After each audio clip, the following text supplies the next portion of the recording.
This is the Good Neighbor Podcast, the place where local businesses and neighbors come together. Here's your host, Jim Schaller. Welcome, good neighbors, to episode number 57 of the Good Neighbor Podcast, Estero. Today we have good neighbor Linda Goldfield from Youth Haven. Linda, welcome. Thank you. My pleasure to be here today. Yes, it's a pleasure to get to know you a little bit more. So why don't we just jump right in? Why don't you share a little bit about what you guys do over at Youth Haven? So Youth Haven is the only homeless shelter in our community for children who've been removed from their homes by the Department of Children and Family Services for abuse, neglect, and trauma. While we are meant to be a temporary housing situation, to a more permanent one can be found, meaning that a child is placed in a kinship placement or foster care or reunited with family. The reality is children are staying with us longer and longer. We've had children who've lived on our campus for as long as 4 years. Wow. So how did you get involved with Youth Haven, if I may ask?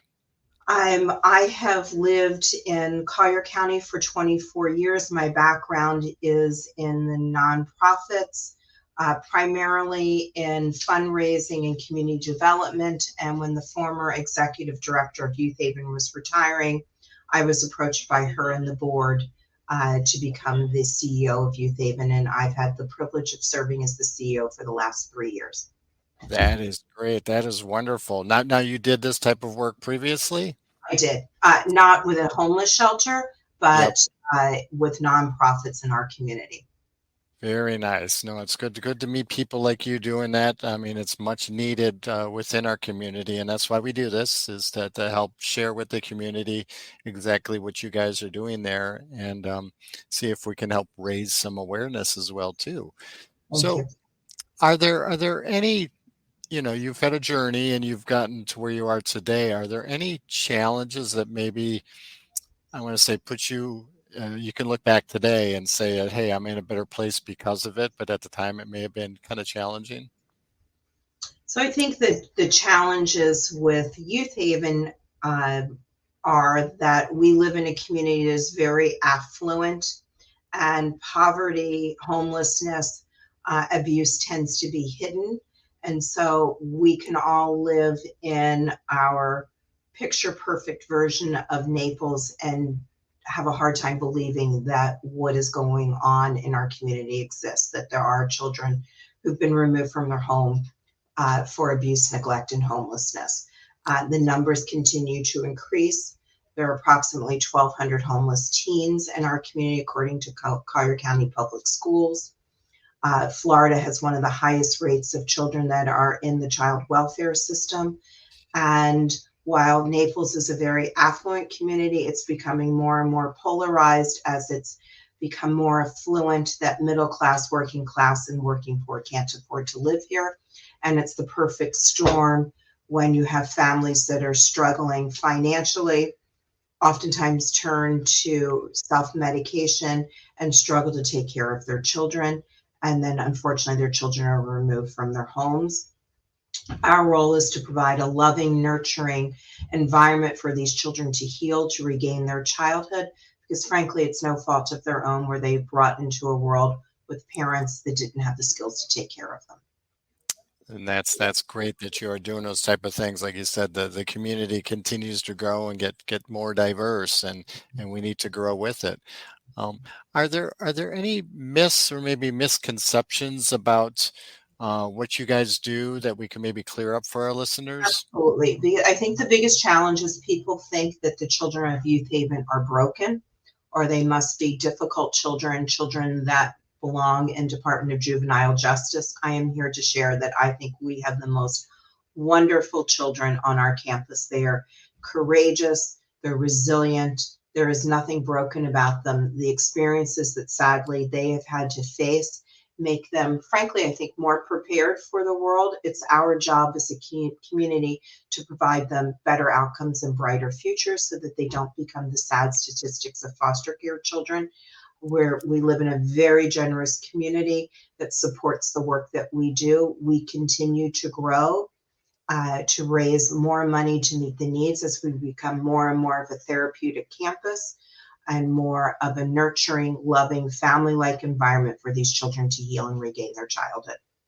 That is wonderful. So you mentioned you're not from Southwest Florida originally, correct? No, I've lived here for 24 years by way of Washington, D.C. and the Philadelphia area. Wow. What brought you down here? My husband had a job opportunity here 24 years ago, and here I am still. Love it, love it, love it down here. So outside of work, I know your job is very demanding in what you do and requires a lot of time. Are there certain activities or things you like to do in the community outside of Youth Haven?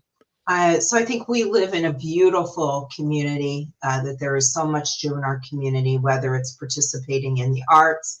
Personally, I love yoga and meditation.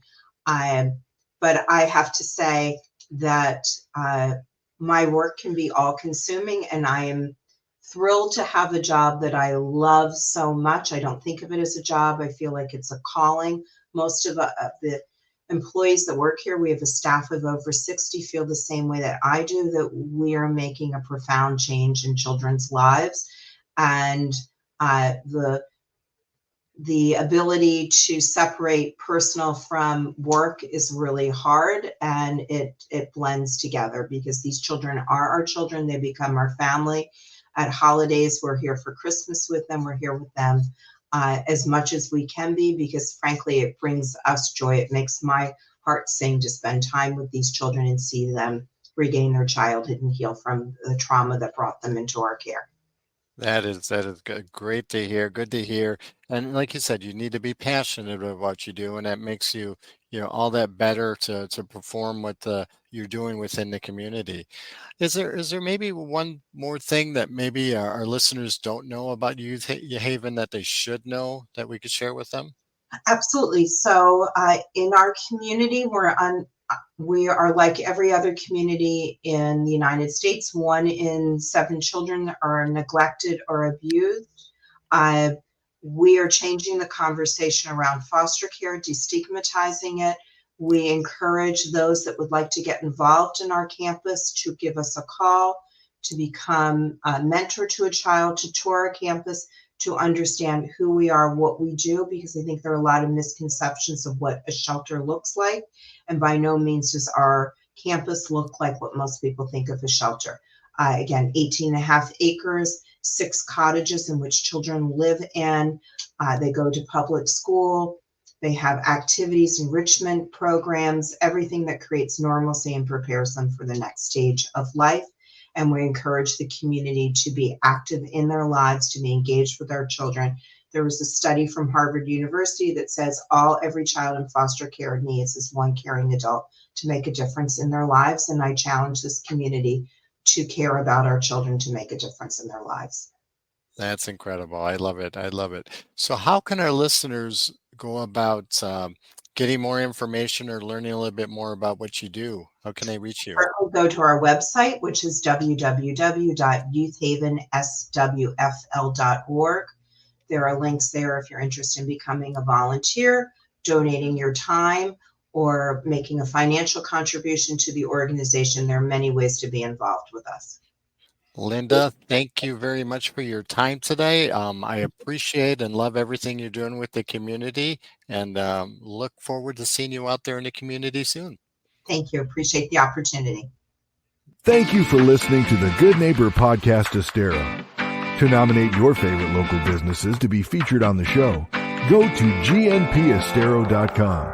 That's gnpestero.com, or call 239-296-2621.